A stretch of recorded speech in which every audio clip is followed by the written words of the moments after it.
How are you getting on, folks? Look at today was just one of those days. I nearly figured it out by the time the third race was on altogether there today. First three races there was two winners over 100 to 1, so yeah, it just really didn't go our way. Now we did have a couple of nice prices coming in each way. Oh, look at Irish Poseidon was very unlucky to miss the last, but it looked like it was going to stay on for a place. Zana here obviously won very well. Hador was just unlucky there to miss out in the place. Obviously then Take All was a very nice place as well. It looked like it was going to win, but it just, the usual self, it just sort of, I suppose, idled a bit in front and it just missed the last. Felix Deji very poor, Camino poor, Collins very poor. Palm Beach, I don't really know what to make of Palm Beach anymore. I think it's, I'm just gone beyond the stage now where I'm going to avoid it now more so than anything else.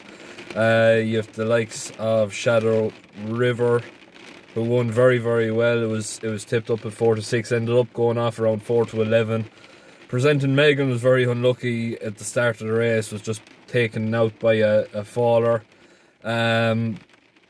Obviously, look at Janadil then ran a very good race as well. I predicted a steering for Lange would, I suppose, make a couple of bad mistakes, and one in particular which made it fall. Look at Balbeard and Matan and More Wine Lily were just poor as well, really. It was just one of those days where nothing seemed to go right. I don't know how many seconds or thirds I had, but we wanted winners and we didn't get them, basically. Look, I'm going to cover 4 races tomorrow. Obviously, I'm sure you can hear the rain that's falling now. I apologise for that. It's just the way things are going. I've no real, I suppose, comfort recording in my own home, but look, we'll make do with what we can anyway, and we'll fly through these. We'll be covering Leopardstown, Limerick, Kempton and Chepstow tomorrow. Obviously, look, we probably will have 1 or 2 courses that will pull out eventually with the storm that's coming. But we may as well crack on. 12:05 is going to be my patron pick of the day for Leopardstown. It looks like a very interesting sort, and it's at a fairly nice price as well. 12:35, I'm going to go with January Jets here simply because I cannot hang my coat on Classical Dream. It's just one of those things where you're looking to get good form and good honest form, and Envoyelen is currently ripping up the novice chasing scene. So yeah, it certainly looks like January Jets is going to be the one to maybe, I suppose, spoil the party for Classical Dream tomorrow. Obviously, look at Classical Dream. It has more of a stamp behind it and it has better form, but overall I just think that Classical Dream's day has been and gone. What one are we on now? 110. I'm going to take a bit of a chance here now and go Castle Grace Paddy at 33 to 1. Obviously, look at us coming up against Shack and Poursois, who is Ireland's main real hope for the champion chase, in my opinion. Is coming up against the likes of Put the Kettle On as well, who does like the softer ground, and I do think that she'll be heavily involved as well. But overall, I think Castle Grace Paddy is one of the better horses in this field that will appreciate the heavy ground that we're going to be getting tomorrow. Obviously, look at with the rain that's fallen and everything else like that, it's more than likely going to be heavy ground. It is going to be heavy ground, so it just could be one to maybe spoil the party a little bit, and it might, I suppose, cause a bit of a shock more so than anything else. Obviously, it beat A Plutar, who bet Shack and Poursois in this particular race last year, so look at it, it's interesting, and I wouldn't necessarily need to find a hell of a lot more to get among the places here now tomorrow. Moving on then to the 145, my next best each way of the day, Ngolo at 10 to 1 looks to be great value. It was coming up against Ballyadam and Caskmate last time out. It just met trouble in running in Punchestown, and I think it certainly will, I suppose, appreciate the heavy ground tomorrow. It should be there thereabouts, but I certainly think it wouldn't be the biggest shock in the world to see this horse go and win this race tomorrow. And moving on then to the next one of the day, I'm going to go with Sea Ducker here at 5-1. This one here certainly looks to be very interesting. Obviously, look at when you put everything into perspective, it beat a winner here today. I'm trying to think. I can't even remember who the winner was, but it was an impressive winner in Goran Park last time out. The winner today was in third, so the race itself is hot form, and I certainly think, look at Sea Ducker at 5-1 is great value. Moving on into the 2:35, the big race of the day. Dean has picked up a patron tip for this one, so I'm going to leave it out. 3:30 then, I'm going to stick with Willie Mullins' charge here now and go to Reality Check here at 8-13. It's not really exciting, but look at Willie Mullins won this race last year, would appreciate it, and I think Reality Check could be a nice sort as well. Moving on then to Limerick then tomorrow, the 12:20. I'm going to, I suppose, keep the faith with Capodanno at 8-11. Overall, I think it's certainly got an interesting look about it. It's got a very similar profile to the... Oh, I can't think of the name, but it targeted the qualified riders race last year in Clonmel. It ended up winning in Cheltenham. Why can't I think of the name? It's just gone out of my head now, but it's gone down the same route. 8-11 certainly looks to be potential good value. Steph Searle was very sweet in this in the very first episode of the Irish Race, an hour to keep an eye on for this year coming. Moving on then to the 12:55 then, I'm going to stick with the race specialist here, Capicurry Zach at 9-2. Certainly looks to be an interesting sort. Obviously it won this race last year fairly comfortably, and it's had a couple of runs so far in it this season. I think it's got a great chance overall. It definitely does, like Limerick, and yeah, I definitely would be seriously considering Capicurry Zach to go and win this particular race again tomorrow. And 9-2 looks to be great value. 1:30 then, I'm going to, I suppose, keep things short and sweet here now and Staker Wallace at 8-11 for Enda Bulger and Barry O'Neill. It's certainly the most interesting of the lot. It was fourth in the Cheltenham meeting. I can't remember which race it was, but it was fourth in that particular race. I think it was the race where Maxine O'Sullivan won and it came to pass. I can't be 100% sure on that though. But it certainly has the best form in the book, and rightly so. It's odds-on favourite, and it should be able to go and win this race now tomorrow.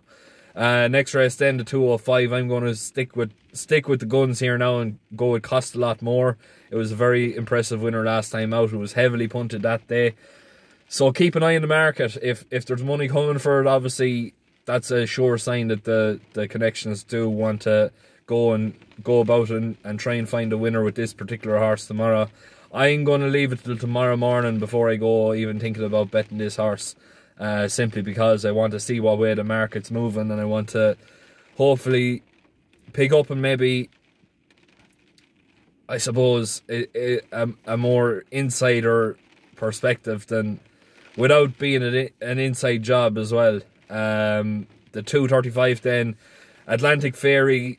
It's certainly the most interesting one. Obviously, look at it was second to the horse that came up against Appreciated in Cork, the time Appreciated won last. And since then, that horse has gone on to win since, beating this horse here by 8 lengths. That's certainly the best form in the book, and 9-4. It looks to be great value. I'd actually go about saying that this horse is going to be potentially the nap of the meeting for Limerick tomorrow. Next race then, the 3:10. I'm going to go with Moonlight Glory here at 4-1. It's certainly one of the more interesting ones. Obviously, it looks like it's fairly well in, and it's definitely got a nice sort of a chance here. And I think 4-1, it's generous, and I certainly think that the win is going to be coming sooner rather than later, basically. And finally then, the 3:45, I'm going to go with Emmett Mullins here now in the bumper. Noble Yates at 9-4. Cost 75,000 from narrowly being denied in a point-to-point earlier on in the year. It's hard to really know what form is in that books, but I think when you put it all into perspective, this horse here it's certainly got the biggest price tag. And normally when you're looking at trying to find winners in these sorts of bumpers, like the price tag certainly does say an awful lot about them. Going on to Kempton then, I'm just going to fly through these because we're getting on the 10-minute mark now and I want to finish up shortly enough. The 12.45 her indoors 3-1 looks to be the one that I'm going to be backing tomorrow.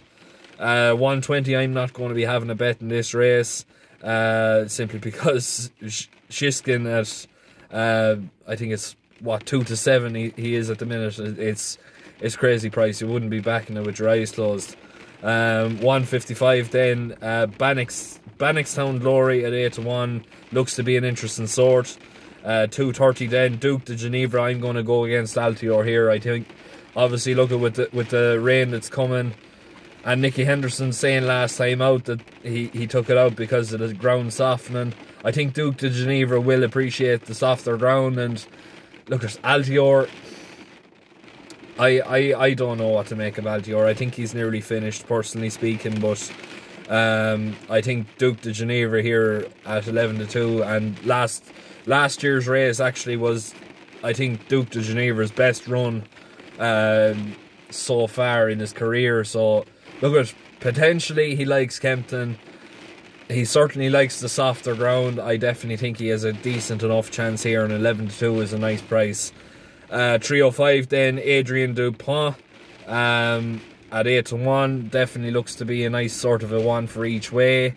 It's definitely got decent form in the book. I think it's coming from Nichols and Harry Cobden teaming up again. Obviously we all know that Nichols has a bit of a bet on for Harry Cobden to be champion jockey at the end of the year, so he's going to want to try and get as many winners under Harry's belt as possible. So it's interesting. 8-1 is a nice price, and I definitely think it's certainly well worth in each way. Finally then, the last race of the day, the 340, I'm going to go with Hang In there. It's certainly got potentially the best form in the book and looks to be one of the more leading players. 12.30 then in Chepstow, I'm going to go with Champagne Rhythm again at 3-1. It's a tough race. I don't really know what to make too much of it. It's interesting. I can't really say too much about it, but overall Champagne Rhythm is definitely catching my eye, personally speaking. Next race then, T-Quar or T-Cur or whatever way you pronounce it, currently priced around 9-1, is definitely interesting enough. I think it's coming in the back of a couple of wins, so it's certainly in good form, and it's coming from a yard in form as well. So it's interesting. I definitely think it's well worth considering for an each way perspective, and 9-1 is great value.